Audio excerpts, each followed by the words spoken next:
አብረሽ በቀጥታ ላይቭ መጥቷል። እንግዲህ ከጽግዬ ጋር ጽግዬ ዛሬ ዘፈኗ አለቀለች። ትላንትና የጽግዬ ድምቀት ሩትዬ ልዕልቷ ንግስቷ ነበረች።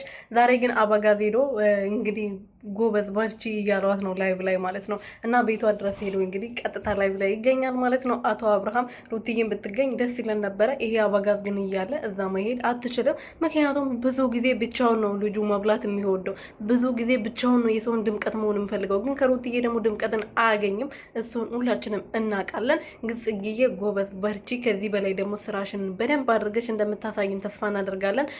ባለፈው ብዙ ነገር አውርተሻል ቪዲዮ ላይ ማለት ነው። ቪዲዮ ሰርተሽ ነበር ብቻሽን እያለቀሽ ብዙ ቻሌንጆችን አሳልፈሻል።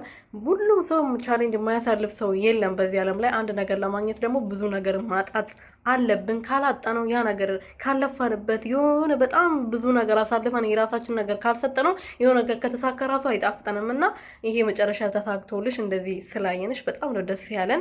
ፈጣሪ ከዚህ በላይ እንግዲህ በጣም ጀግና በጣም ጎበዝ ልጅ ነሽ እና በራስሽ በጣም ኮንፊደንስ ያለሽ ልጅ ነሽ። ከአንቺ በጣም ብዙ ነገር መማር እንችላለን፣ ብዙ ነገር መስራት እንችላለን ከአንቺ ራሱ ተምረም ማለት ነው። እና ከዚህ በላይ ብዙ ነገር ሰርተሽ እንደምታሳይን እንደምታኮሪን በጣም በጣም ሙሉ እምነት አለን።